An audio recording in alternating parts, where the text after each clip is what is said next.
Welcome to SEGA Saturn SHIRO, the only podcast that brings you pain and agony. Tonight's Shiros are Nick, Chaz, Peter, and myself, Pat. So before we begin, I'd like to start with some personal updates. I know it's been a while since we've really done an actual podcast, besides the Shiro shows and stuff like that, where we hopped in intermittently. So let's start with you, Nick. What have you been up to in the world of Nick? Taking way too long to make a video that is way too long. Have we reached is this like extended cut? Or are we way past extended cut and maybe into like 2 extended cuts at this point of Lord of the Rings? Not 2 extended editions, but definitely more than 4 hours. Oh, geez. Yeah, I'm like 80% done with the video editing portion of it, and it's looking at the extended editions of Lord of the Rings. The first 2 were like 3 hours and some change. Return of the King was just over 4. This will be like a few hairs over 4. So we've gone past the point of no return there. But Are you trying to outdo the guy at the Tokimeki Memorial, that like 8-hour review or whatever? No. This is not going to be longer than an Action Button review. Okay. Yeah, unless you count his early stuff. But no, it's not going to be that long. I really hope not. That's fair. I was gonna say at this point you should probably break it into pieces or something like the Beatles documentary. I know, yeah. First, it's like the life and death, the rebirth, and then the end of Virtual Cop and Gellion. But it's gonna have a giant amount of source material in it. I'm working with the translator who found a bunch of old magazines and TV shows of the era, and there's obviously a ton of stuff about the game itself, but also about the development kit, the Polygon engine that they were making alongside it. This was the first game to sort of use what Sega was making to try to get the Saturn's development systems up to speed with like the PlayStation. So there's a lot of stuff just about Sega's history and the history of the Saturn itself, that basically all the lines that the series I'm doing draws converge at Virtua Cop. So it should be interesting. I hope people like it, and I hope that I get it done soon. So yeah, I imagine this is going to be an exception rather than a rule thing, where it's like this is just because it's Virtua Cop and a Sega license. Versus, I don't think you're gonna make another 4-hour documentary on another Digital Pictures game, or God no, like a copy of Steep Slope Sliders. I mean, to be honest, if Steep Slope Sliders is in 4 hours, I'm gonna have to kick you out of Shiro. I'm sorry, that's okay. unacceptable. That's fine. Yeah, video about Quarterback Attack with Mike Ditka will not be 4 hours long. That's fair. But I'm excited. Do I dare ask what the ETA is on that, or? I mean, or is it when it's done?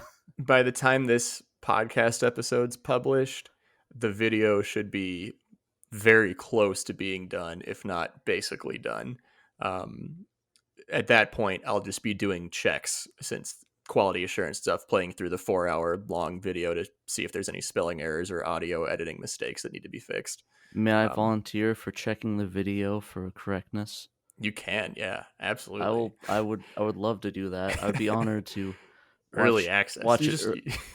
I'd be willing to volunteer for such a task. A very, very hard task to do, to watch one of your videos. Very, very difficult. I don't know if I'm going to be able to do it. I'm going to have to squeeze it in, but I'll try to make some time for it. It's going to be painful. Very, very painful. I'm self-sacrificing in a way for that. That's right. Very self-sacrifice kind of person. But anyways, I'm super excited. Joking aside, I'm super excited for the video. I think everyone else is going to be. And of course, we'll be going full throttle on promoting it and stuff and getting it out there. I actually kind of want to do a Virtua Cop podcast after, before, or something like a hell yeah, pump it up, like pump you up thing. All right, I'll be able to talk about it. That's for sure. I'm also speedrunning Steep Slope Sliders. That's been fun. Take part. Go to speedrun.com and look at Steep Slope Sliders if you want to submit some runs. Yeah, can you beat Nick? Was it can you get your score past his? It can inside mine. Inside his weakness to get past the score? No. All right, what about you, Chaz? What have you been up to in the world of what Chaz does?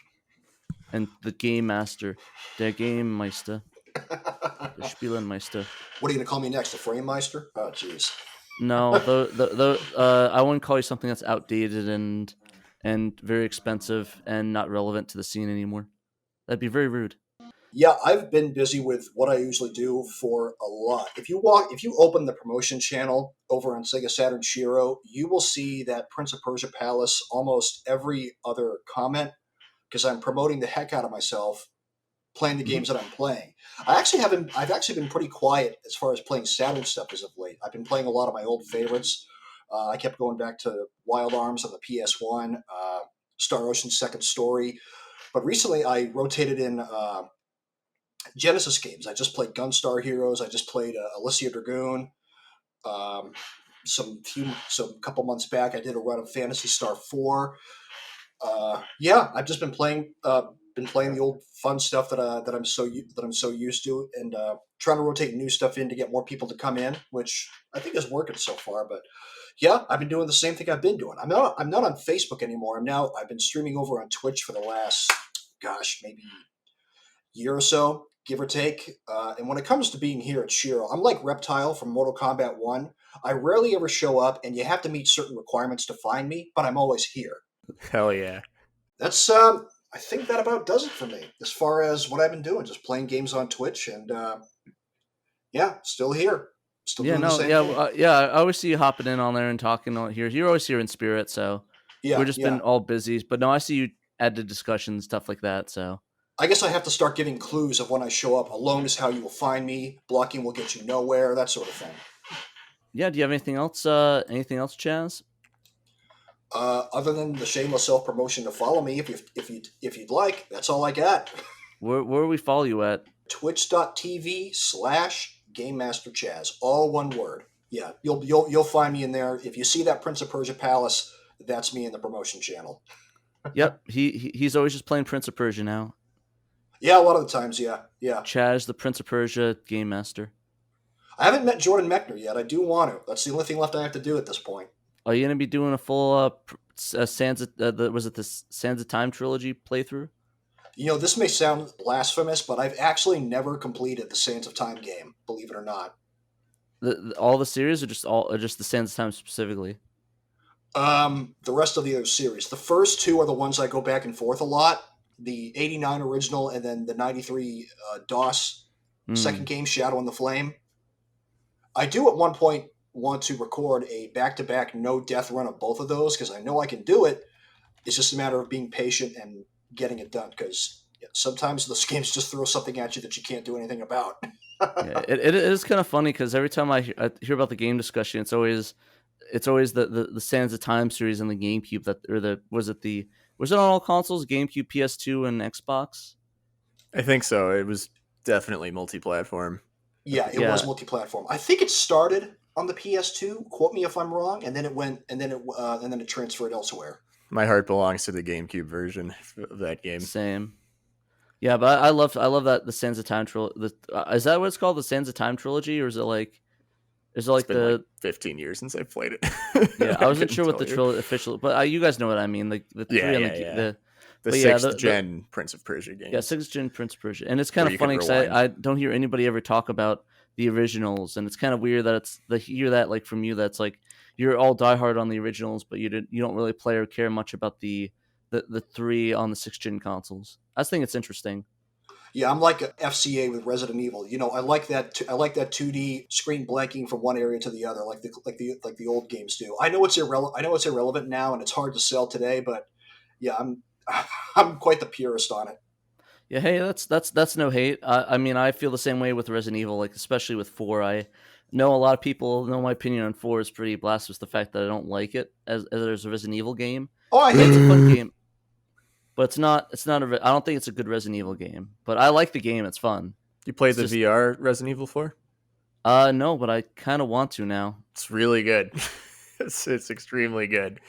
It's definitely not like playing a top-down RE, but in its own right, it's a very good time. Did we get Yeah, any word about Code Veronica getting the remake yeah, yeah. clear? The word is it's not getting a remake. Is that's the word apparently. I wouldn't mind a rebuild of that. I'd like to see what they could do with it. Yeah, unfortunately, it seems like I think that might be if they do another one, that's probably going to be the next one. Because like a lot of people are upset, but I get it because yeah, Code Veronica definitely is. I wouldn't say it's the most unpopular, but I think it's probably one of the worst selling ones of the game versions of the game. Like I don't ever remember it having that big of fanfare when that came out, or like even now. I think Like the I don't. Dreamcast crowd really liked it. Like it was one of the darling survival horror games for Well, the Dreamcast fans are people. definitely there. The fans for Code Yeah. Veronica are there. I don't. They're not in the numbers of two. I mean, my God. Yeah, the or numbers like of two or four. It's like it's insane, but it's like it's. I guess my point is that I don't think it was in that weird era where it just didn't have the flair and the finesse that Resident Evil Remake 1 brought, or Resident Evil 4. But anyways, like let's move on. Do you have anything else, Chaz, before we go? No, that's it. That's all of it. All right, sounds good. What about you, Peter? What have you been up to? I've been playing shmups, and I like them.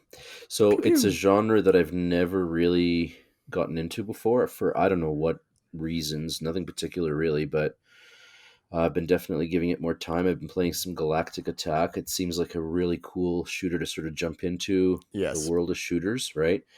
And so, longtime listeners will know that I love playing my Saturn on flat screen plasmas because I like the crispy pixel look. So trying to rotate that for Tate mode wasn't exactly easy because I use really large screens, but I did do one just to sort of do a sort of a trial with it, and I loved it. Playing in Tate mode was so good. So it's just been fun, and I've been kind of looking through the games that I have and seeing what other shmups I have that I can get into. I've been trying some Radiant Silvergun because of course I have to give that one a try, and I've been just sort of getting more into Cotton and all that. So it's just sort of like it's almost like a new frontier for me because I've never given the genre the time of day like I am starting to now. So that's kind of my fun little update. Yeah, when you said that you had to choose rotating your plasma screen, for some reason I just pictured you trying to rotate it. It just fell off the swivel stand, smashed to pieces. You breathed the heavy Canadian sigh, scooped up the pieces, and Canadian threw it side. away, and it's got another one. I don't know. Sorry. For some reason, that's what I pictured. Hey But Peter, like when it what does a broke, Canadian sigh sound like? it's like his size, like, and he says something like, I don't know, I don't know what's a like a Canadian like God dang it thing that they say. I would say like Dagnabbit, eh? Dang nabbit, yeah. And, Yes. but when the plasma screen broke, it just like like it's like the over the top where it's like sparks shoot out of it and it just melts the screen or whatever and has a small fire like that. Jeez. I mean, it wasn't quite like that. Hopefully that didn't happen with your plasma screen though. Peter No, just no. calmly and Canadianly sighs at the fire inside his own home. It's just a small fire, just like Not the particularly little, exasperated, yeah. just annoyed at the fire. I mean, he could put it out. He knows he could put it out easily. Yeah, there was, but the important thing here that we have to keep in mind is that the experience lit a fire in my heart for these shmups, and this is what we have to, So Hell but other than that, that's been sort of my thing. I haven't been gaming too much lately, just been super busy, but yeah, it's been fun getting into the world of shmups. Nice. Shmups are good. I'm happy for you. Right on. Play Darius Gaiden when you're done with Galactic Do that. Attack. Agreed. Okay, will do. No Tate mode required. It's a hoary shmup. Or Parodius, but don't play the only one you don't play is Steam Hearts. Just avoid that one. You can skip Steam Hearts. Play something better. Treat yourself better than that. Yeah, Well, play there's the lots of legit choice, hentai so. ones on the PC. There you boy. But yeah, I guess for me, honestly the updates are kind of hard for me because me and Dave, because like we always do our updates. Like I did updates like every week, so it's kind of hard to. All right, we get weekly updates from you now. It's Yeah. Like, what have you been up to since Friday? Like. Oh, I guess I worked out yesterday, so that was kind of fun. We worked out. We went to this place called Archie O'Sullivan's, like a Irish pub. Had some. I had like a was it a chicken? Was it a buffalo chicken sandwich? That's pretty good. I didn't Buffalo play it. chicken. Yes. Yeah, it's really good. I like buffalo chicken. It's good. Hell yeah. But yeah, just been, I guess, more personal life. I guess working out. Been trying to play more games. It's been hard. I've been editing a video for SHIRO right now. It should be done. It's basically, I guess by the time this releases, it's probably gonna be out. Since I'll edit that, then I'll go back to editing this. So basically, it's just a video on on my Sonic 3 review, and I made it very Slipple Flips-esque, so a lot of like weird comments, a lot of like, God-ims and stuff like that, and a lot of audio edits and dumb clips. I'm actually really excited for this. Not gonna lie. So hopefully it turns out good. I don't know if I'm gonna add flippy effects or like the images like scrolling across the screen or whatever. Sure. I don't know if I can easily do that, or if I'm good enough to do that. So I'll have to figure out if I can do that and see if it'd be worth the effort to do it. But I'm about halfway through the video now. It's like a 25-minute video, so Nice. But it was pretty fun to make. Hopefully in the future, I'm only halfway through it as this recording, but it'll be done by the time I release this. So, yeah. Besides that, I'm working on getting a Sound Voltex machine, and I got this cool Sound Voltex marquee that I have for it. And then I got the signed copy of Sock Wars 3 from BP Husker, who said he found it in a game shop. Some game shop was selling it, and he just saw it autographed, and they didn't know who it was, but I looked it up, and it was there's some writing on it, but I know one of them's Erica Fontaine's voice actress, and I don't know if it's messages or maybe more autographs on there, so I'll have to see if I can talk to a Japanese speaker on whose autograph it is or what it says, so I can verify if it is more signatures or just like a personalized message, because if I had somebody's personalized copy, that'd be kind of weird, but also kind of funny at the same time, but also kind of sad, because it's like, I imagine like this person waited in line at like some convention or something to get her autograph, and it's like, they just like, maybe they sold it or they didn't want it anymore. It's like, I don't know. I get really emotionally invested in stuff like that when I probably shouldn't, but I don't know. Maybe that's just me. Anybody else feel that way? Yeah, sometimes with some things, right? Like, you just do, and you get attached to it, and it means a heck of a lot more to you than it does maybe to the average person, but that's okay. That's totally fine. Nothing wrong with that. But the Erica Fontaine autographed copy is now in safe hands and will not leave my safe hands. So I'm very happy about that. I got emotionally attached to Gen War, a bad first-person shooter that didn't, score well at all. So, yeah, I think that's fine. Sounds good. All right, just want to make sure I'm not being too emotionally weird about that. So, but yeah, besides that, that's about it from me.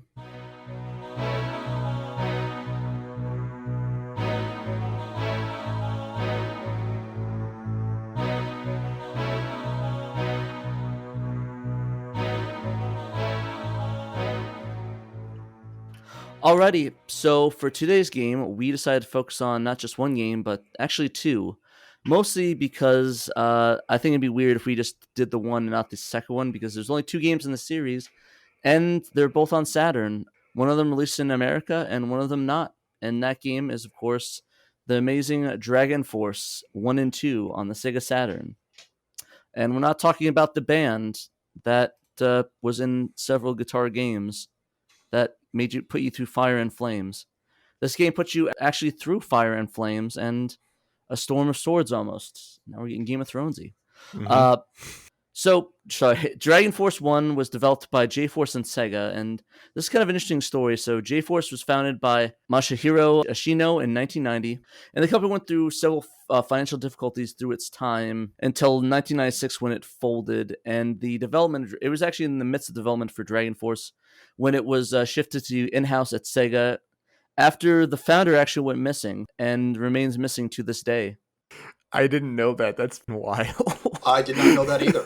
Yeah, I didn't either. I was looking on the information for it, and it's like, yeah, it's. Where'd you read that? That's insane. A couple different places, Sadakore, a few other development places about the game, but yeah. Holy shit. That's unreal. Yeah, so development then shifted to Sega in-house, and they finished the game. And then, of course, Masahiro Akishino is, still missing to this day. So hopefully he's alive and well somewhere and not in some forest.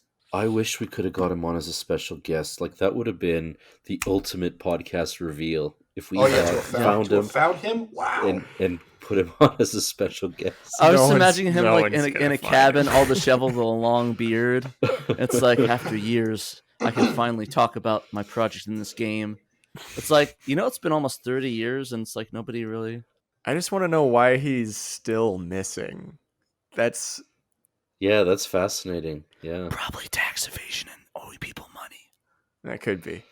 But that's just my guesstimation. That's what I would do anyways. But who knows? He might be one of our neighbors. He could be living near us and living a happy life as somebody else, maybe at a Cinnabon. Maybe working as a manager of a Cinnabon or something. It's decent retirement, decent, You know. witness protection plan. Yeah. Exactly, So the localization was done by Working Designs, which was done 7 months after the Japanese release, and I couldn't really find much info on the process. Just that they picked up the game and translated it. It's just kind of a sadness that it was one of the titles that was ignored by Sega and shipped off to Working Design. Well, I guess really, if Working Designs didn't even want to do it, they would have never released it in the first place. So I guess kudos for Working Designs for picking it up and translating it, even though Sega didn't care to translate their own games, which is kind of bizarre to me. Like nowadays, they have to do it in house, but back then it's like, yeah, just take this game. We're not going to do it. It released for Sega in America. Yeah, they were super sensitive. Like I was doing some research for other games actually, and at the time, not just Sega, but any of the companies, they were super sensitive with what they brought over to the West because the gaming market in general was so much smaller. And so if you brought over a game that would tank and not sell, then your risk was way, way higher than it is now. And so they were just super, super conscious of that kind of stuff. And so it was up to small companies like Working Designs to pick up some of the more obscure games or some of the games that weren't quite mainstream, and so those guys were left taking sort of more of the risk on. But good on Working Designs for picking this one up because it's obviously like a complete Saturn classic.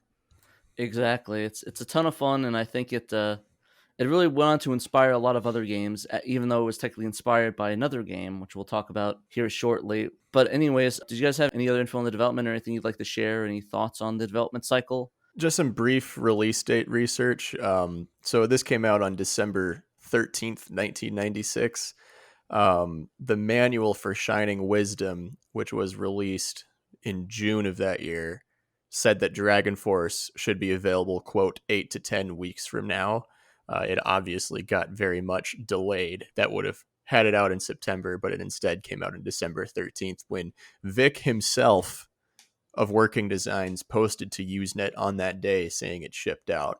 It makes me wonder if they delayed it for the holiday season almost. Kinda. I mean, It's a bit late for the holiday season though, December. my best guess is it just took them longer to translate it than they anticipated. I mean, Magic Knight Rayearth, that was a Working Designs joint. The Japanese version came out in 1995, and in North America, it was the last game to come out in the region. Took them over 3 years for them to finish that. Yeah. Of course, they had some other issues with that I'm not 100% familiar with, but there's like some write-ups online about the weird junk they had to put up with to finally localize that. So, different story. But Yeah, from what I read about Nick, if you don't mind me chiming in, Go ahead. from what I understand, according to the translation notes, there was a huge chunk of source code that was lost and had to be completely Right. rebuilt for That's the what North it was. American version. Yep. And here's some funny info that you can find on the cutting room floor, tcrf.net. According to the translation, they cut out a lot of the dialogue because they thought it slowed down the flow of the game. But funny enough, all of the original Japanese voices are still intact on our North American disc, despite the so-called claimed extra space they got. So I don't know how that worked. But yeah, rolling back, it's just Nice. WD, in fact, earned the nickname Working Delays during their lifetime because of the constant delays of their games that they were localizing. Why so many of them got held back? You got to ask Vic. I'm not the person who would know that. But that was an unfortunate trend for the games they were working on. Just, we're going to have it out at this time, but then no, it gets held back again. I don't know. My thoughts is I wonder how much process that is shared between fan translators and the guys that are working designs, and if maybe they actually used a lot of the techniques that fan translators today use. Sort of like I consider it sort of like reinventing the wheel almost. But to be fair, you can't really reinvent the wheel when the schematics for the wheel are lost to time, and you can never figure out how the wheel was made in the first place. So you have to make your own wheel that's reinvented because you had nothing to base it off of. So I guess the analogy is kind of a little bit weak, but I guess you guys know the point I'm making is that it's kind of funny, at least to me, that I think that maybe that this necessarily reinventing the wheel didn't need to happen. yeah, Working Designs delayed a lot of games, and it's a bit of a sadness. But I wonder if their struggles compared to like fan translators is in the same vein in that same note. I bet it was. So I'd read a lot about how Working Designs translated their games back in the day, and a lot of it had to do with hiring like college students who were learning Japanese and whatever, or who could speak Japanese, and it was sort of, that kind of translation process. And then of course it's, how do you adapt humor that works in Japan to something that would work in North America? And in some games they would take it a little bit overboard. I don't think Dragon Force was a case where they had a dodgy translation. I thought the translation in Dragon Force was actually quite solid. It certainly seemed clear cut. Yeah, there was nothing that stuck out as dumb. And really, like, the dialogue windows on the screen, they're only 2 lines long, so you only have so much space to fit stuff in. So, it could have also been a spacing issue, where you just didn't have the room to, especially with English being a longer looking language, you didn't have the room to sort of inject a lot of humor. But yeah, like, I almost wonder whether it was tougher even to translate those games back then than it would be for fan translators now. Like, at least now you've got the internet, you've got all kinds of resources at your fingertips and what have you, and that just wasn't there back in the mid 90s. No Google Translate. No Nope. DeepL. Nope. Just a good old Japanese to English dictionary and lots of hopes, prayers, and duct tape. Yep.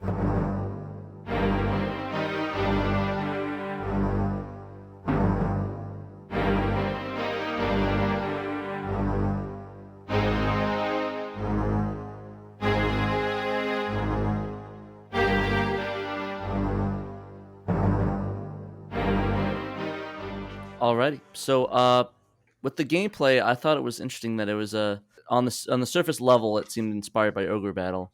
So on the overworld, the way that the objective is to take over all the kingdoms and move, take over the entire map essentially. And I thought it was interesting, but once you get into the deeper mechanics, it changes a lot. So basically, with the game, you have to select an army to venture out and then keep units behind and make them protect the castle and make sure nothing happens to whoever's taking over. And I think it's interesting that it has a little bit deeper in that you have to control a armada of units. So you have an army per se, so like a bunch of sort of troopers behind you, and it's very awesome. I know. Hopefully, I'm sort of on the nose with that.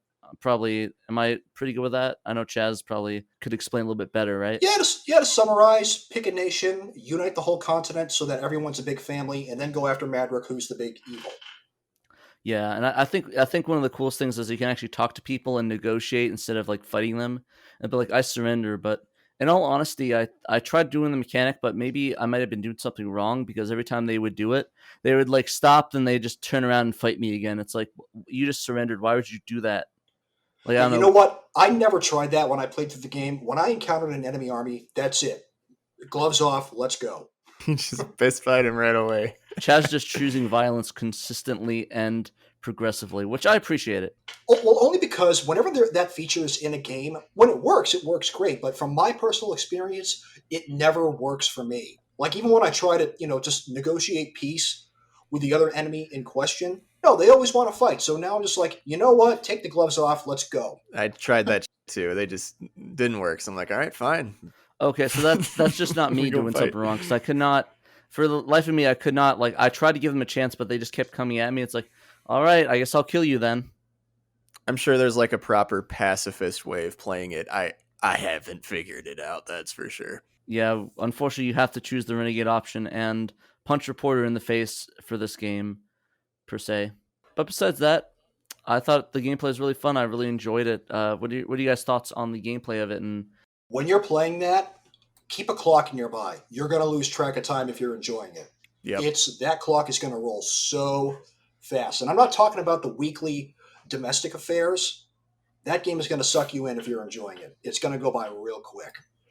I think it's pretty clever how they did it too, because the first few weeks, obviously, in game go by really fast because you're kind of getting to grips with what you're doing and maybe sending out a small little army to conquer a castle or whatever. And so, the in-game weeks go by very fast. But once you're really into the game and you're sending out multiple armies and fighting multiple battles on multiple fronts, that clock, like, entire weeks can take, hours and hours of gameplay before you get to the next domestic affairs. So it's kind of it's a false sense of, it lulls you into, hey, this isn't too bad, but then the weeks get longer and longer. So you're right, Chaz, you absolutely have to keep an eye out on the clock, definitely. And I think, if I'm not mistaken, assuming we're going by original hardware here, I think you can only save your game or suspend it on the map if you're using a cartridge. Apparently, you can't save the game in system memory while you're on the map. I just remembered that. It's one of those big Yes. boy games. Yeah, as a pseudo Yes. Saturn user, I ran into that issue too. So Yeah. I mean, you can play the game just fine with system memory. you can, yeah. It's certainly not a deal breaker. Yeah, But it's if you got to go to there. work or something, like, what are you going to do? Just let the Saturn sit there? Like, no, you got to suspend the game. Yeah, and that's sort of a really sad thing. And one of the issues with the pseudo Saturn stuff is that while it's cool and it lets you play those games, like there are some games that you really need to you can't even do a thing where it's like, oh, I'll just move it afterwards. You actually have to need to put it on cartridge memory to be able to save it, which is a bit That of a shame, really. that brings me to a question. What about the satiator? What if you were running the game that way? Could you get access to the Well, cart then? I used a satiator, but I had a pseudo Saturn cart in it. So that was, I kind of always leave it in there because I'm frequently using it for other But stuff. it can be done, though. It can be done? With the satiator, if you have a RAM cart that's just there for memory, then yeah, you can totally save to your cartridge. Okay, so that is an option. All right. Oh yeah. Yeah, no, it's an option. I think the thing that you could do is, like, for games like that, just insert the memory card and just put that in there, Yep. and just basically just use that as and save for that, because I don't think Dragon Force requires RAM or even takes advantage of the RAM. I don't think, right? No. No, it No, doesn't. no RAM expansion that I know of. So yeah, so you can just do that in the Switch games, because I think all the games that do require the cartridge or big enough that need the cartridge, I think you can just put it on a memory card, or like just put it on a memory card. You don't have to use it. Doesn't require RAM, so you can just use the memory in that. Isn't it mostly fighting games that use the RAM expander, like Street Fighter 03 or King of Fighters, I think? Yeah, Something pretty Seems like like much. most of them are, yeah. Okay. What it does take advantage of is the graphics hardware on the Saturn for how it handles 2D sprites. Particularly in battle scenes where you have the VDP2 ground layer stretching, basically into the horizon, and then the technological prowess of the motherboard's able to load a million dudes fighting each other on this map in real The time. infinite plane trick, like what you see kind a of lot that mode 7. like what you see a lot in PD Saga. Yeah, How exactly. it just goes forever. Yep. So they're using that and just dumping in a giant amount of sprites to have where you can watch the two armies just duke it out in real time. It's incredible. Great use of the hardware for Dragon Force. I wonder what that game would have been if it had used RAM expansion, and if we got RAM expansion over in North America. I can only imagine. It probably would be insane. Oh, yeah, absolutely. Like it's already insane as it is with all the sprites on the screen. I can't imagine like what they could have done. Maybe they doubled or tripled that almost. Have you ever seen two generals with 100 soldiers or 100 units on each side in that game? That's It's a lot. pretty insane, yeah. It's kind of hard to play. I can't imagine how much data is getting processed with all those sprites on the screen at once. And Yeah, it's weird because it's relatively smooth as well, surprisingly enough. I never had any frame rate issues. I mean, maybe I just didn't notice them, but yeah, it looked good pretty consistently. Yeah, but I've really enjoyed it. I really enjoyed that aspect of that, and that's what I want to talk about. This game had a lot of great visuals for sure, like all the famous the sprite work, all the graphics of the 2D art. It just looks great. It's almost like a spiritual success to Ogre Battle, which is ironic because there's also another spiritual success to Ogre Battle as well. Even though, and there's a sequel to Ogre Battle that's not even related to it, so it's a weird situation too, if you think about it that way. Well, I found the sprites to be, well, and the backgrounds and everything, like the colors were really kind of on point. They were solid, they popped. The anime look of the characters was very consistent throughout. It was just, it had a very sort of polished visual sort of flair to it. Even the sort of pre-battle screens were very sort of nice, attractive, compact. And so it just, presentation wise, it was just phenomenal. It was really good. It really showed something unique that the Saturn had that at the time the PlayStation didn't have. Definitely agree with that. You're not going to see stuff like that on PS1, and if you are, it's not going to look that good. Everyone always says that the Saturn is a 2D powerhouse, and that's essentially true. It is a 2D powerhouse. It's amazing. The graphics are amazing. Sprites are amazing. I love the visual of this game. I mean, do you guys have any other thoughts on the visuals of this? It just looks fantastic. That's all I can say. I actually got a brand new TV that I would love to see it up on there. I can't imagine how good it's going to look. I already like how it looks in my head. In all honesty, yeah, like a friend of mine locally has a BVM, like the D32s, like the 32-inch BVMs, and next to it he had a Sony I think CX with the RetroTink 5X.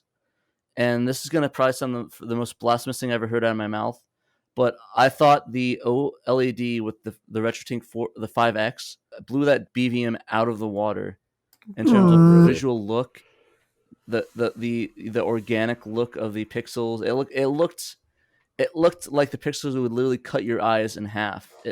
Like that was the brightest I've ever seen any television ever. Like OLED is like my new bay. I love it. And honestly, if the CRTs die out and OLEDs are what we have to replace it, it's gonna sound blasphemous, but I mean I could probably live. That being said, if you are a CRTs. happy CRT owner, Dragon Force will look terrific on it.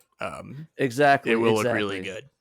And it certainly did on. I played this on my Sony PVM. It's a 14-incher, but it still just looked spectacular. It blew Cut those eyes right out of your head. Absolutely, yeah. Burn them right out. It was great. Yeah, I'm running 1080p over through the 5X on a QLED 55-inch 4K 120 hertz that I just picked up. Ooh. And it fills the screen fills the whole room as it is, because I got a really tight space there as far as where to put my TV. Like, it's butting the wall and the shelf, but yeah, you could cut diamonds with those pixels. The one thing we haven't mentioned about the visuals of the game is, like, the main generals all have like 2 or 3 magic spells, and those are pretty spectacular too. You know, yeah. Watching again, those the shoot colors across. just pop, or like those sonic waves or sonic booms or whatever that just slice through entire swaths of enemies, and no slowdown really ever. And so it's just really phenomenal. And I have to say too, I enjoy the fact that these spells, as spectacular as they are, they don't take forever to animate, like some certain Final Fantasy games and whatever, where you're spending 30 seconds looking at an animation. They just kind of go and they just cut through, and they're pretty wild. So it's another sort of feather in the cap for that game visually. No, I agree with you. That's one thing I actually have issues with Final Fantasy is the attacks animation that goes on for 50 seconds, and it's like, can you just kill the man? Or like the guy's like just like was it suplexing a bus or a train? It's like, can we just like move on? This guy just shoots the waves, kills it. Okay, let's go. Miming Knights of the Round double summon. Oh, jeez. Yeah. Yes, yeah. I mean, exactly. Thank you for the DPS. It's amazing DPS, but oh my god, just round up the number already. Yeah. So I'm definitely glad that the game moves relatively fast and gets to the point per se. Like, you send the units in, they attack. You know, you defend. It's like a cool battle sequence, and it doesn't, like, playing the spells or playing the special attacks don't take away from that speed of it. It's not like super managing menus. It's like attack, they attack, you defend, shoot the laser, shoots it off. There's no like mass delay, and that's what I really like about this game is that it moves consistently. The only issue I have is that whole thing with the like when you talk to them and it's like it like has you go on the screen, or like you try to like diplomatically like talk to them, but they just keep attacking you, or like you just get attacked on all fronts, and it's like you every time you exile the menu, you get into another battle. It's like, oh, come on, let me just manage something before I do this. I want to mention the backgrounds as well. So if you take over a castle, the next time you fight or defend that castle, the castle, of course, will be decked out in your country's livery and your colors and everything like that. So that's really neat, and that's where the majority of the battles occur. But you can also have fights sort of in the countryside or in little towns and villages, right? Those little sort of waypoints in the middle of the map. And some of those, especially if you have battles in between 2 points, some of the backgrounds are actually not super common to see. So if you happen to be fighting over sort of like a deserty area, then your background will be, that lovely sort of golden desert with shifting sands in the foreground and everything. So a lot of folks who don't necessarily do battles sort of outside their castles, will miss those backgrounds. So there's a lot of really neat visual graphics in the game for sure. Yeah, for the first time in the game, I actually saw the swamp background, and I'm almost never over there. Or when I do go into that path, because I think that's where Gongos's domain is, if I'm not mistaken. Yeah. When I'm traversing that path, I usually almost hit a castle. I never hit anyone in between, so I almost never get to see that backdrop. Yeah, like it's cool. Like the desert for the first time was a big thing for me, and so was like there was this icy landscape in Junon's area. Like if you fight between castles, so and I honestly think that a lot of people miss those backgrounds completely because of the way the game flows and how you progress and everything. But they're there, so it's a cool thing. So I want to go into the music a little bit and talk about that. The music was composed by the renowned composer Tatsuyuki Maeda, whose other works included Golden Axe 3, Astal, Skies of Arcadia, Sonic Advance 1 through 3, and The Knight's Journey into Dreams. It's quite So, a resume. yeah, very good resume. I love the Skies of Arcadia soundtrack. It's one of my favorite ones. So The Astal soundtrack is probably my favorite of this person's work for sure. I mean, Dragon Force's soundtrack kicked ass too. Not gonna lie.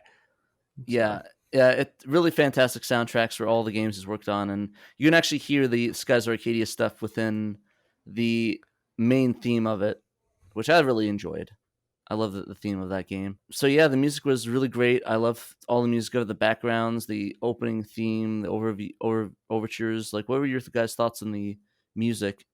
Well, when are we gonna patch in Dragon Force the band as the soundtrack? I think that's another group that's working on that. That'll be Okay. one of their Friday drops. Yeah, I'll pass on that. We're looking forward to it. I thought, like, to be honest, I thought the music was so appropriate. Like, it was very dramatic and Mhm. grandiose, and Oh yeah. like it just really fit, right? You know, it wasn't flat. It was, you know, very evocative. Anyway, so I thought he really matched the music well to the theme of the game, and so it stands out. It's quite memorable. You never notice the music for the wrong reasons, if that makes sense. You know, it fits Sure. super well. Yes. Yeah. Absolutely. Got the good music. Yeah, but I really enjoyed it. Soundtrack sounded really great. I loved the soundtrack, and yeah, I kind of want to put it on my personal music players to listen to while I'm walking around and pretending I'm fighting people as a general. You're gonna have 100 pats following you around. All right. So, do we have any additional thoughts on the game before we move on? The only additional thought is this is one of the games that got a terrific Segata Sanshiro commercial. And leading up to this point, we had seen many commercials where Segata himself personally just decimates giant groups of people and armies and stuff, just one guy. And in the Dragon Force, this is probably the most frightening ad with Segata, because the end of it, you see like 200 Segatas going, yeah! And they all like go running at like, you know, whatever the enemy is. Imagine going to the supermarket and seeing that rush at you because you picked up a PlayStation. You'd be dead. You'd be dead before any of them even touch you. You just get a heart attack. Like no one's living through that. That's the greatest force of nature mankind has ever witnessed, is 200 Segatas running across the desert. Exactly. It's like after the assault, all that's left is a broken, disheveled PS1 controller. Exactly. It like focuses on the buttons. It's like just like glaring to the sunlight as the as chipset's it dims. melted under the friction of their footsteps. It's just like one top shell that's like slightly burnt off. So I want to kind of sum up my thoughts on this game, and then I want to transition to Chaz because I want to see sort of you pick up on what I'm going to be talking about, because you've played this game to no end. And so have I. I've actually managed to finish the game with all generals. When you first start the game, you can select any kingdom except for two. There are two kingdoms on the map that are quite important to the storyline of the game, and you cannot select them right off the hop. But as soon as you've got a complete file, like a clear file in your memory, on your next playthrough, you can select those, and those are the kingdoms of Fandaria, Tradnor kingdoms. Anyway, so there's a storyline component to the game, of course, but just overall thoughts. I thought the game was super important at the time that it came out on the Saturn, because of course the Saturn at the time was taking a beating at the hands of Sony and the PlayStation, and this was a game that sort of came out. Working Designs did it. Everybody knew at the time, anyways, that Working Designs only published on the Saturn. This was a game that was only available on the Saturn, and it ended up getting rave reviews. Like it ended up winning Game of the Month awards and all the rest of it at the time of its release. So it got a lot of really good publicity. It was a big seller for Working Designs at the time, which was great because of course they published smaller niche titles, so it was good for them financially.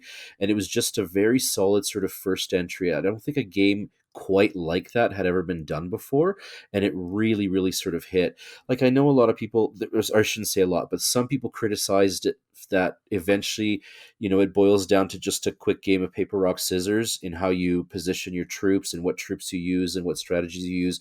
But I think, to be honest, it's a lot deeper than that. And there are sort of little bits and pieces that, if you really delve into the game, you can pick up on. Like, for instance, there is a character in the sort of southern part of the map called Xanon, and he's got his own castle and he's independent. And, no matter what you try to do, you can't seem to kill this guy. He just keeps coming back. And so, depending on which kingdom you fight as, there's different ways that this ends. In some scenarios you end up killing him permanently. In other scenarios you sort of free him from, without any spoilers, you free him from an evil influence, and then he sort of disappears. And there's even one character that you can be, one kingdom that you can be, where he actually joins your force. So it's neat to see the different permutations of that. And there's also little sort of annoyances, if you want to call them that, where characters like Pain and Agony continue to come back every couple of weeks, and they sort of randomly spawn on, on the world map. And so you've got to kind of make sure that you're relatively secure no matter where your castles are, because these guys can spawn behind enemy lines, so to speak. So, it's got a lot of like interesting little nuance to that, little tiny side stories. You can find secret generals that can command troops like dragons. There are not too many of them, but if you find them, they'll give you a big advantage. So, there's a great deal of depth to this game, I think, and I think that's part of what makes it so amazing. And just the amount of nations you can pick from gives it like an amazing replay value. So with all of that said, I kind of want to get your take, Chaz, because like you've invested a lot of time in this game as well. So I just want to kind of hear your brain dump on all of this. Yeah, this was actually my first Saturn game when I started getting back into this in 2006. Nice story. It was actually a Christmas present for me that year, and it's the Wayne and Tira CD art variant. So it's the most common variant of them all if you're into that sort of thing. But funny enough, I actually did not know, Peter, that you could in fact free Xanon from a curse, or even recruit him in one of the general stories. So that's some neat information there, because he was always like that mosquito that just never goes away. No matter how many times you swipe at him, no matter how many times you just stomp him or hit him with the electric tennis racket, he always comes back. So eventually, I just learned to ignore him. But now that I know that something can be done with him, that's pretty cool. But yeah, that was the first one I had in the now huge library of Saturn games. So that one I played a lot. And once I had gone over the manual a couple times and gotten the hang of how the game works, that's pretty much when I got hooked, and I wasn't playing anything else for quite some time. And like most, Wayne was my first general that I played through, because he's really good for beginners, because he's nicely tucked away in the little lower right hand corner, so you can just move out kind of smoothly and learn how the game works. And then I went to McCall, then I went to Junon, and funny enough, those are the only three that I've actually played through. I still need to do the other five, just for the sake of enjoying the game for everything that it has to offer. But yeah, that was me having a Saturn hooked up to an old crappy Magnavox CRT with RF. Wow. Yeah, I was actually using RF at the time. Of course, I swore that off years ago. Now I'm all 1080p, 4K upscale, RGB. I've evolved a lot over the last 15 years. But talking about video connections aside, that was the one game that I stuck with a lot, not only because it was the only one I had, but because, heck, it was just fun to play anyway. A matter of, kind of like playing Capture the Flag, if you will, although really it was a matter of getting the whole continent united and learning effectively how that's done. When do I attack this castle, or should I stop my troops right here, or how can I ambush this guy? Because there was a lot of questions that I had, which made me do a lot of on-the-fly thinking, strategizing, which really heightened the replay value for me, because first time you play any game, you don't know what's going to happen. So there was a lot that I didn't know what was going to happen. And that kept me on my toes, and what really heightened the replay value for me. Honestly, I want to also point out that you actually did a video for us about Dragon Force, which I thought was really interesting. The video I did in question was to just, get the ball rolling, just get you started. Because I know a lot of people who will try the game, and we've had this conversation with others before. They're like, yeah, I want to play it, and I think it's good, but I don't know how to play it. And that's a very common issue with this game. You're not alone. I had to read the manual a couple times myself, but that video that I made in question all those years ago, when I was pointing the camera at the TV. Hey, you gotta start somewhere. Yeah, you got to start somewhere. once you know what you're doing, the game flows really, really nicely, and it becomes no different than brushing your teeth. You'll ask yourself, "Well, that was easy enough. How come I had trouble before?" But yeah, that video is just here's how to play, here's how to get the ball rolling, here's how to get going, have fun. Do you know that even all these years later, we still direct folks to the to that video? Because you're right, it's such a good little sort of beginner. How do you get into the game? And a lot of people are super grateful for it. So yeah, It actually is one of our highest viewed videos too. Are you kidding? Yeah, it's pretty Wow. high up. Let me see if I can get the exact number of what it's sitting at now, but I That's think it's in the fantastic. thousands. If I had to check. well, I'm not Yeah, surprised. because then I also shared that strategy. Like, I'm gonna okay, stop your troops right here in the fight and just pick them off. You know. No, no, it's good. That's good. Mm-hmm. Yeah, Shiro 1-on-1. It's sitting about 2.6K views. Oh, nice. Your Dragon Force tutorial strategy guide. God, how old is that? When was that uploaded? That was uploaded in March 6, 2018. Oh, wow. Wow. We're still Over getting 4 videos like years. from 6 months ago, like 6 months ago to a year. So we're getting lots of comments on that. I got to record more stuff for you guys. I miss this. Yeah, you should Yo, record some more definitely. guides and stuff for games like that. I know people, or It's actually gonna be maybe just do a rebank of that, except like what you have now, It's like with your current technology. It's going to be 5X on my edition. channel, but I can share the video with you. I actually have a complete recorded video playthrough of PDS with a 100% end result.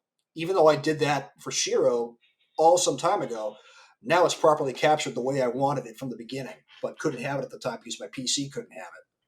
You pulled a Mr. George Lucas now. No, I don't get it. I'm only joking. You actually made it. You didn't like take it down and like add in special effects like gunshots and stuff. Oh, geez, no. You've erased the puppet Jabba the Hutt from the Panzer Dragoon video. Recolored the lightsaber. Isn't that some sort of other controversy? Like, the lightsaber's not the right color. Yeah, I think they colored the lightsaber weirdly because like the lightsaber was like a weird color for I'm not gonna get in the stories that much because there's just like a different Obi-Wan color on the. I think the first one he fought Darth Vader was like a white weird color versus the blue it should be.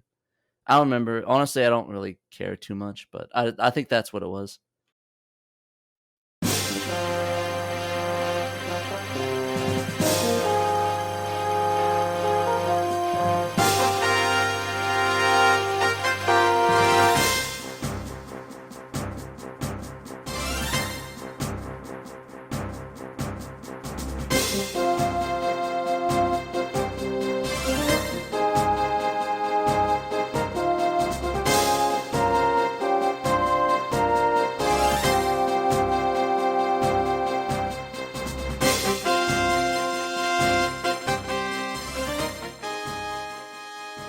Alright, so now that we have talked about the first Dragon Force game, why don't we talk about the second one?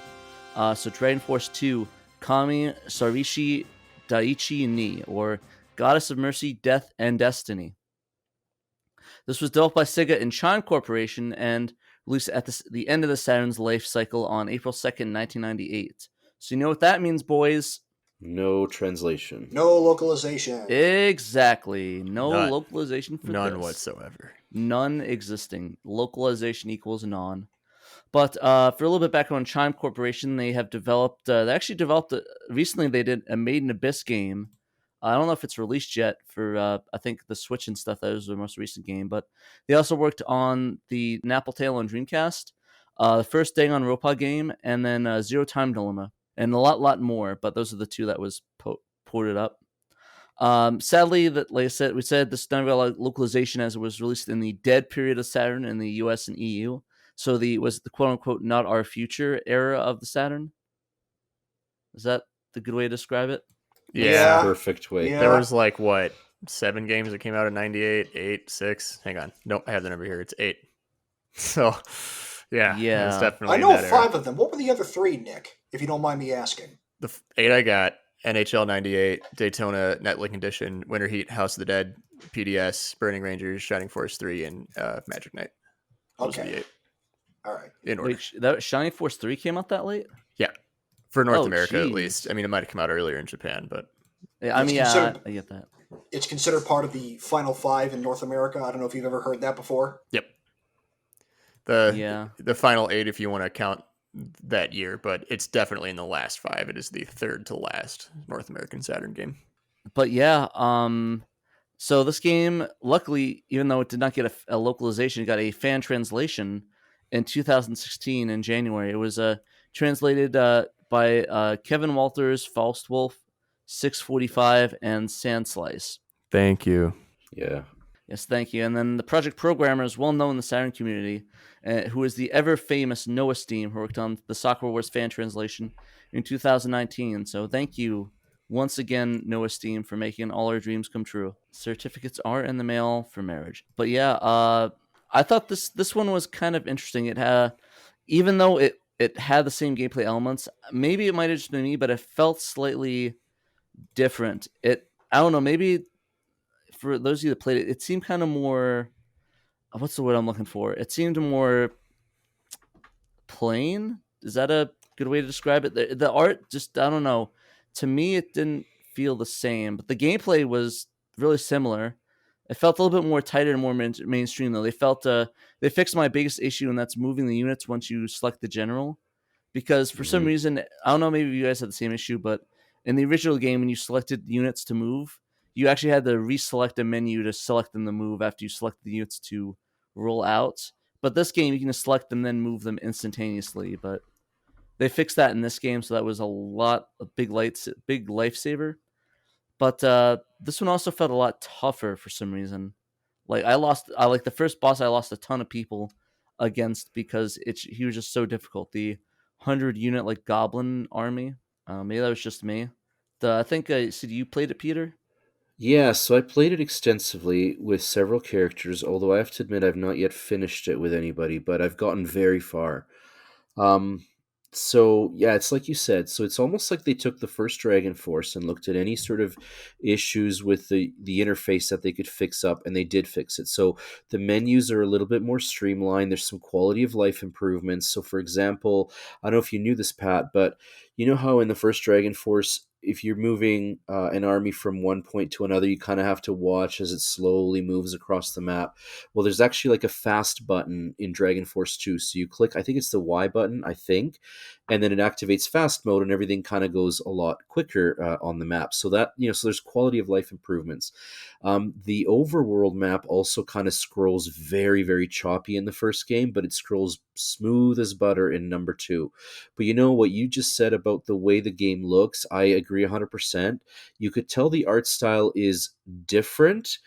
It's still an anime art style. It's still consistent throughout, but it's not quite as good, and it's a heck of a lot sort of darker and muddier looking. Like, whereas in the first game, the colors were really bright and vibrant and popped. In the second one, you're going to notice that they're just kind of darker. They look darker, kind of like the games of sort of the 1998 Saturn era look. They all looked kind of more muted, more muddy, and just darker in general. Exactly. That's exactly right? what I was trying to get for. It looked very muted. The colors, it didn't have that bright vibrancy. It felt like, yeah, like you said, it felt like just like a regular game of the time. It just felt kind of vanilla almost. There wasn't Yeah. really anything that Yes. stood out. But I mean, it doesn't take away from the game. Just to me, it was a bit saddened that they made all these changes, but then they sort of tanked the art style in a bit. Yeah, and like even like the spell effects, I found they weren't all that much different from the first game. They still got executed the same way, whatever, but they just didn't look as impressive. You know what I mean? They just looked. It's almost as if Dragon Force 1 was like a big budget game, and this one was like a straight to video release sequel. Do you know what I mean? Like it was That's that actually kind a of good a analogy for it. Yeah, exactly. right. It felt like this was like but honestly, the way that the game lined up, it seemed that way because a lot of people that were on the project like moved on or moved to a different company that worked on the previous one. Because even though the first one was a mess, it felt a little bit more cohesive. This one felt like it was a different company that made it. Like it actually felt that way to me. You know what I think it is? And I haven't played Dragon Force 2, but Masahiro Akishino is still in hiding.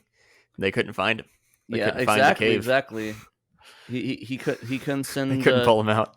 Yeah, he couldn't. He couldn't at least like nice guy Ted Chikinsky them, and instead of sending a pipe bomb, sending plans to make the game better. Right. See, and I Exactly. mean, it's almost like so the feeling I get. So okay, overall, I think it's a good game, but I think Dragon Force One is a great game. They've taken elements of Dragon Force One that were good and tried to make them better. So, for example, there's a heck of a lot more troop types. Like now, there's like ghosts and flying robots and like, all kinds of extra troop types over and above everything you had in Dragon Force One.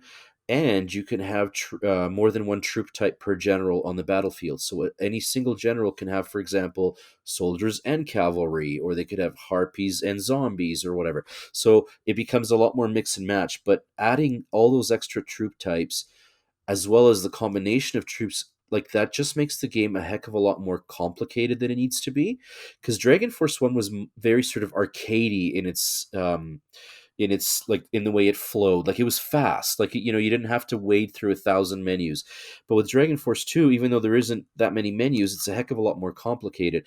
And I don't know, Pat, did you ever get into the crafting aspect of the game? Because that's a new aspect. You can go into these caves and you kind of go deeper and deeper into these caves, and these caves are all over the map. And if you make it to the very bottom of the cave and fight off the goblins there, or the goblin general, then you get like minerals and ores and all kinds of crap, and or all kinds of items, I should say, and you can craft them into items like weapons or pins that might give your general some stats or whatever.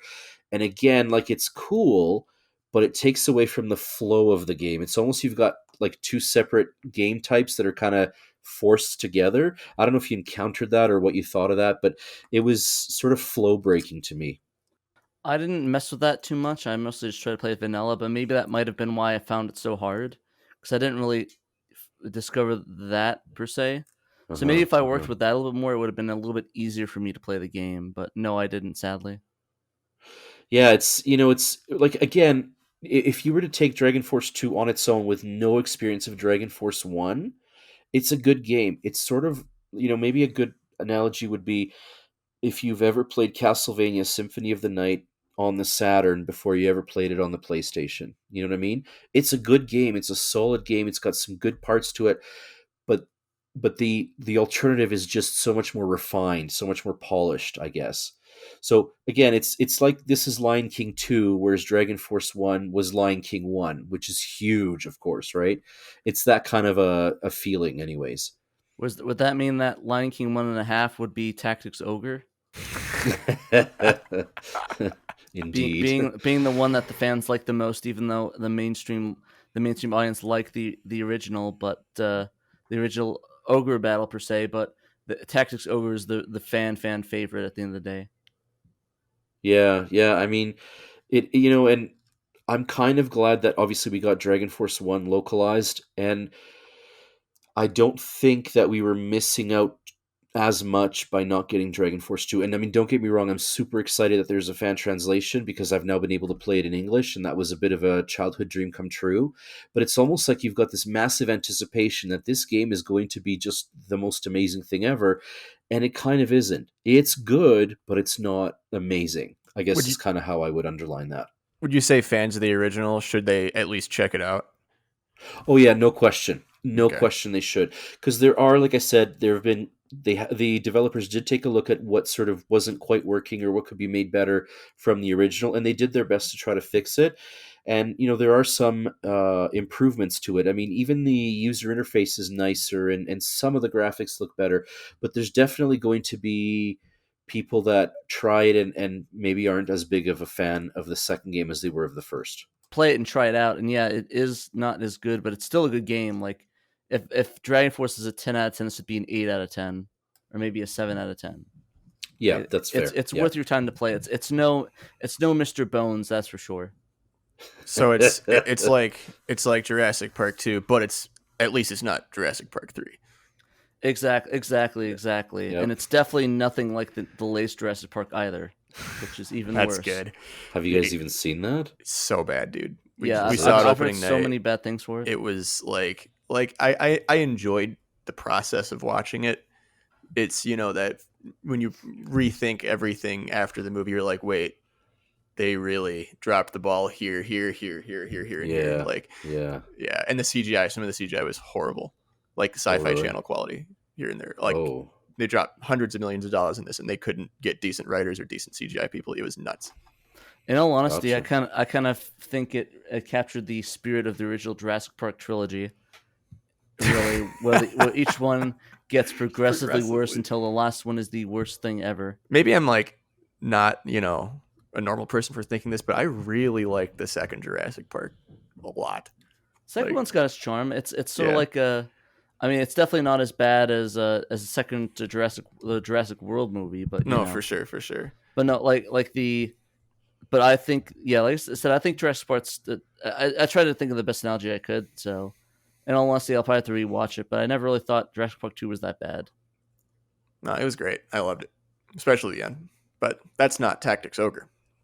Nope. The only thing that's going to be clung together there is the bodies of all the people eaten by the dinosaurs. That's right.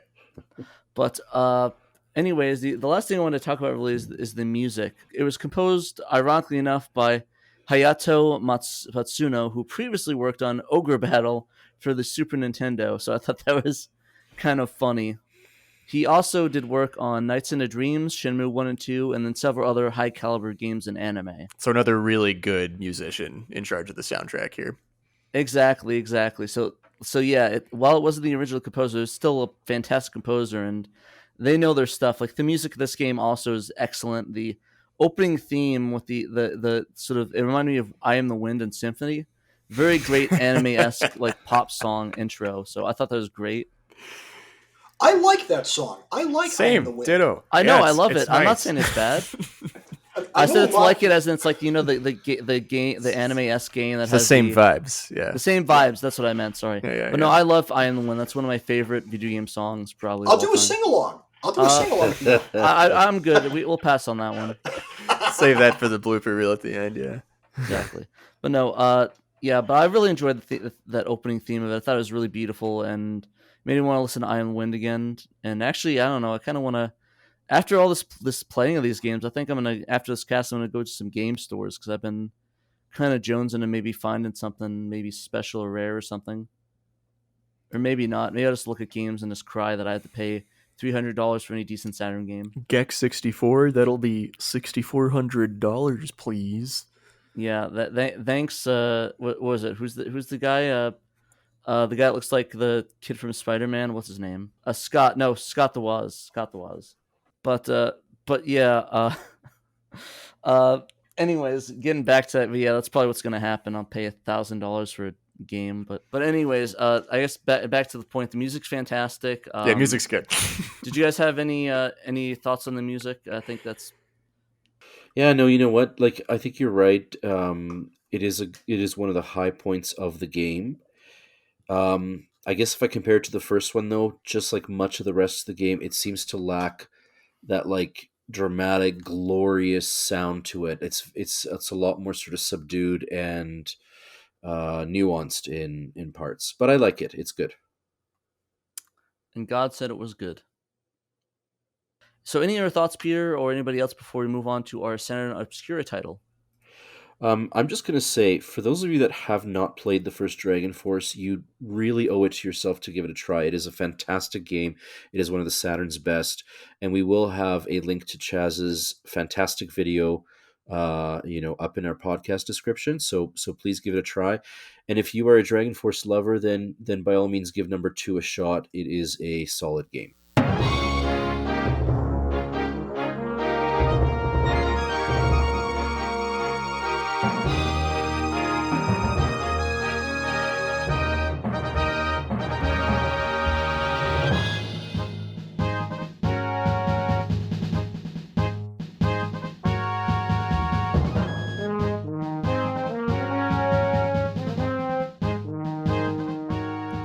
Alrighty, so to move on to our Saturn Obscura title, this time we've chosen the game that I think is probably the closest to it, but kind of not really, but kind of yeah, is Ogre Battle, March of the Black Queen for the Saturn.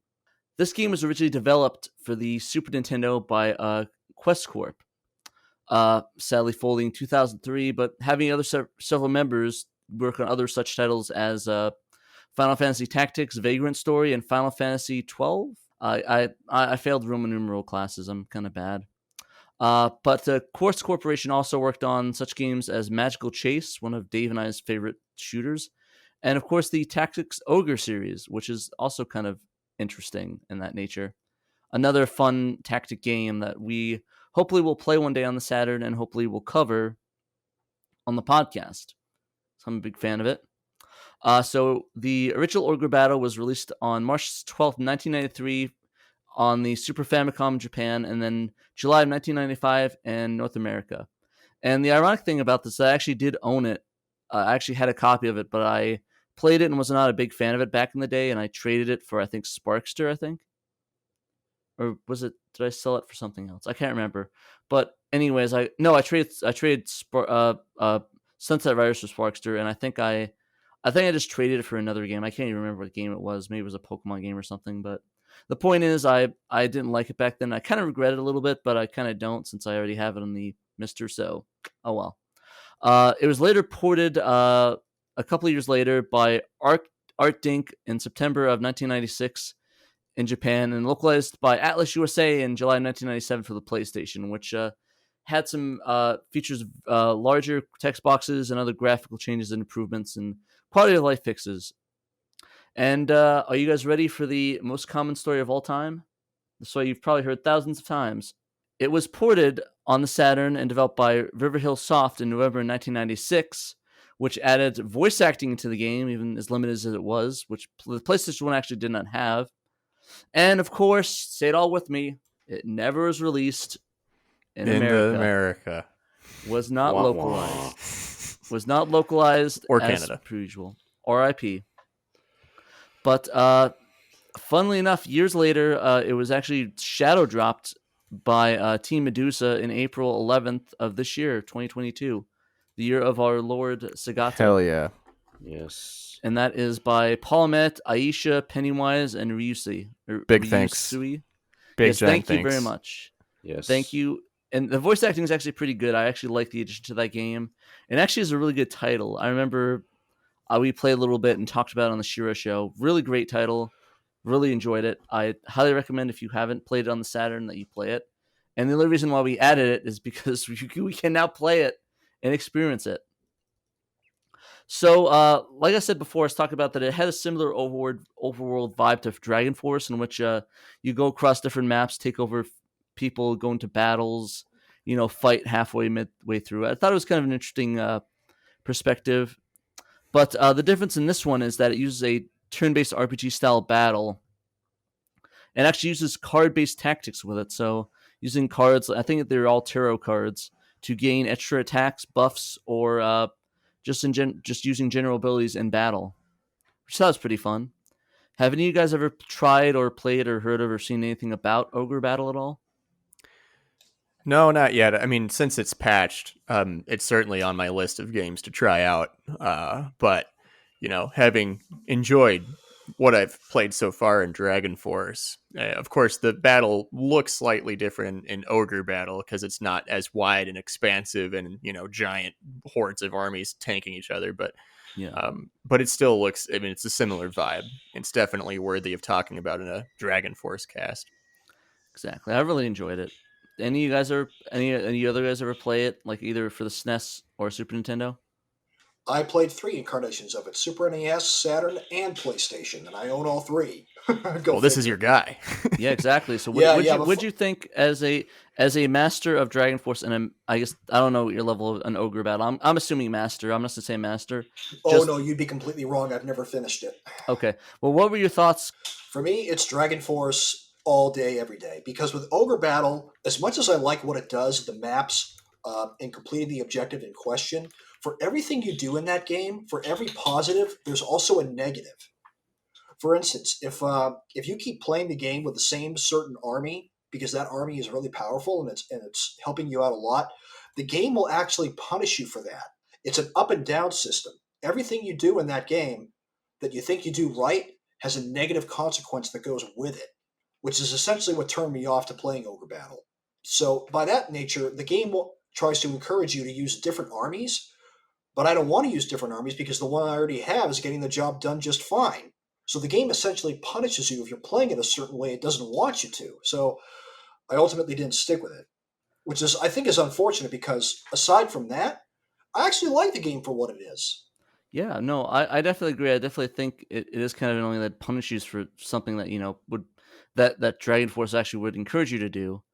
But like I said, I did like it. I don't know, like playing both of them, I can't tell you which one I like more.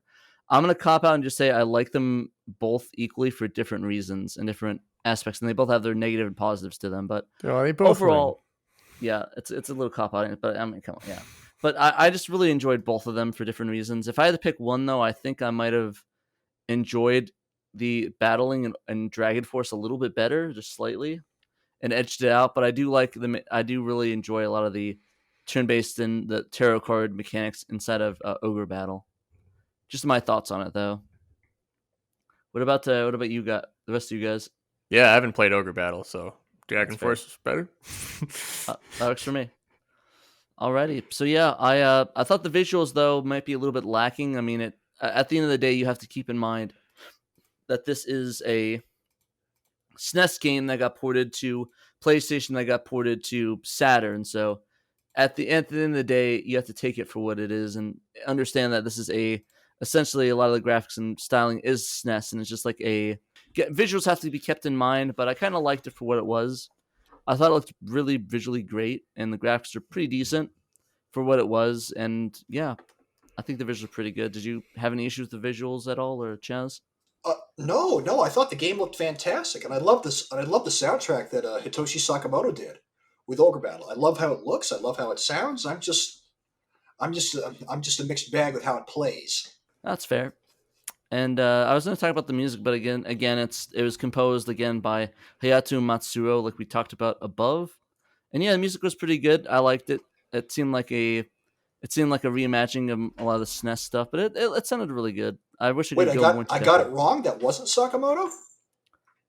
What for Ogre Battle? Yeah, I thought Sakamoto composed Ogre Battle. Did I have it wrong? I don't know. I looked up Hayato Matsuo that did Ogre Battle, but maybe he did a different version of it. Oh, well, I'll have to look that up real quick. Maybe. Huh. We're talking about the March of the Black Queen, yeah? Yeah. Yes. Okay, I'm just looking at Wikipedia. The composer is Masaharu Iwata, Hitoshi Sakimoto, and Hayato Matsuo.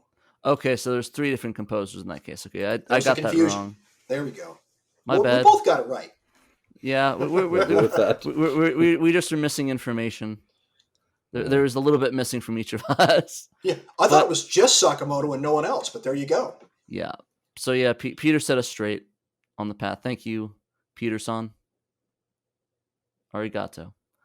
But yeah, overall the music was pretty good. I enjoyed it. I guess now we know what Sakamoto worked on. Sakamoto also worked on such games as the Tactics Ogre series, the Valkyria Chronicles, Final Fantasy 12 as well. Man, there's a lot of crossover with this. And of course, Tactics Ogre, Let Us Clean the Battle, and all these other great games. So there's a lot of different composers for that, and really good music. Combined all to make a fantastic soundtrack. Sakimoto did Radiant Silvergun as well. Oh wow, yeah, I know you're right. Yeah. That's kind of crazy. Yep, they're just getting all the good composers for these games. It's kind of crazy. But yeah, did anybody have anything else on Ogre Battle before we close it out? It's a game I haven't played, but because of the recent translation, like I was saying, I should have some extra time coming up fairly soon, and it's a game that I definitely want to at least give its fair shake. So, based on what you guys have said, it is something that I'm definitely going to be interested to at least look at and just try it out, Yeah, sounds good. No, it's really good. Hopefully it'll. I can't remember if it was the Saturn best of Saturn yet or not. I can't remember. If you did, I'm pretty sure it was, but see, that's the thing. Like sometimes, if it's games that I haven't had too much experience with, I cheat a little bit, and I either use like rolling demos or whatever, and I just grab screenshots that way. So I know I featured it, and I've read a little bit about it, but I've not yet played through it. So I've got to get on that. Sounds good. All right.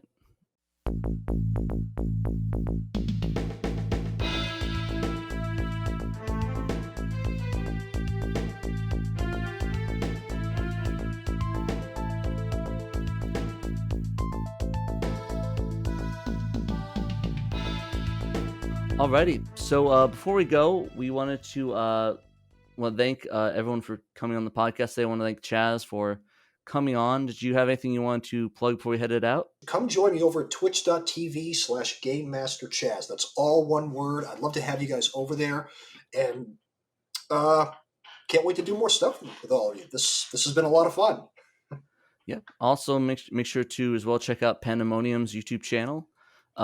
He has a lot of good videos coming up. A really good video that might take you a couple days to watch it fully if you don't have a lot of time on your hands, or will be an all-nighter or your whole night if you want to watch that. It's being split into 5 chapters, so people that don't want to watch the whole thing, it will make sense to segment it across multiple viewings.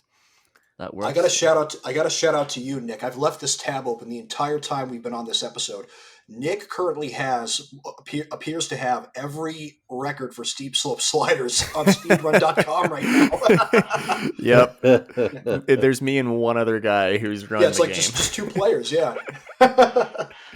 Please play steep slope sliders. Yeah, so there's a shout out for you there. Thank you. Yeah, beat my run. Someone go beat him. I'll have to just add our score. We'll just have a whole Shiro crew have our scores on there just for lulz. There you go.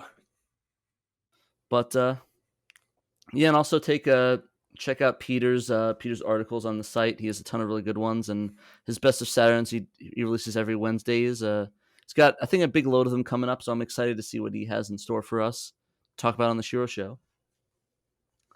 And then, of course, me and Dave's the Shiro Show every Friday at 2:30 p.m. PST, unless that time changes for some reason. Usually it barely changes. It's usually been the same for about the last year or so, but you never know. Sometimes stuff happens. We have to change up the times a bit, but with daylight savings times, it should be always 2:30 p.m. PST, and it won't change for me, at least in Arizona. So that'd be nice. Thank you, Congress, for passing that law. So now I don't have to go back to that archaic system ever again. So thank you very much, Congress. Shouts out to our Congress system. Doing at least one thing right in the last couple of years. One. But just one thing. I'll give it at least 1.5 maybe. But anyways, but yeah, besides that, before we go, I want to also thank our patrons. We have a lot of patrons. We have so these will be our VIP patrons. We have Murder Crows, Blue Moon 95, Cerillion, Emerald Nova, Johannes Fetz, and Nate Lawrence at our VIP tier of packages, with Nate Lawrence being a new one that came just like yesterday. I was really shocked right after the Shiro That was show. like right after the show, yeah. Yeah. It's a big one too.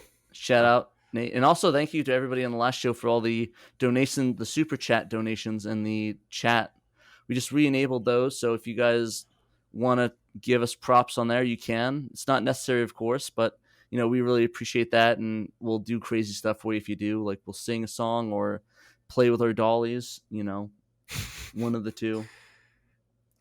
But after that, we have the all access patrons at Derek, A-Team, Jim Clash or Rank, King Gidra, Momphis, Normal Guy, Newt Ragus, Robert Ramsey, Rowan Dinched, Shadow Mask, Chineki Trev, and Young Money Sawi. And if you want to get shout out, so if you want to get shout out on the podcast or the Shiro Show, you can back us at the $10 and above level. That will give you a shout out on the Shiro Show or the podcast. If you want to support us financially, but you can't do it on a regular basis, you can check out our Threadless store at Threadless on our website. It should be SegaSaturnShiro.threadless.com, or just on our Shiro Show, you go in the tabs and type in, hit our store button. But that should have all our cool shirts, all our cool designs, our Shiro Show shirts, our cool Segata, our controllers, and a lot of other cool designs, and our podcast designs as well. So those are very neat shirts. I would highly recommend buying those. And if you can't support us financially, you can always support us by sharing us out, liking, subscribing, commenting, joining us on our Discord and chatting with us, and being cool, sharing out cool links, letting us know on news. So yeah, feel free to hop in and become part of the community. We're here waiting for you to hop in and talk with us, and we'll have a lot of fun. and we have a ton of a crazy time. So yeah, for sure. Thank you guys again for all the support and much love, of course. And then, of course, all the other guys on the podcast, thank you as well for all the Thanks love. for having me. Exactly. Thanks for coming on. Yeah, for sure. Alrighty. And with that, that's it for our show today. And remember, you must play SEGA Saturn.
And now there's transition music.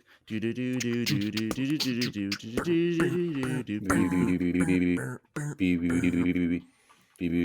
I'll stop. Yeah, that's fair.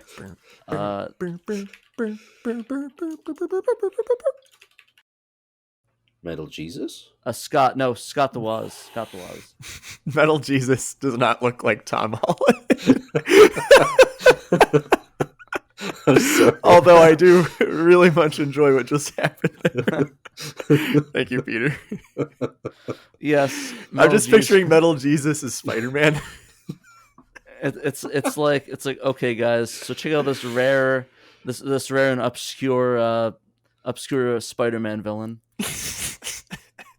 Hidden gem villain. Number Hidden 2, gem villain. Mysterio. Number 2 will surprise you.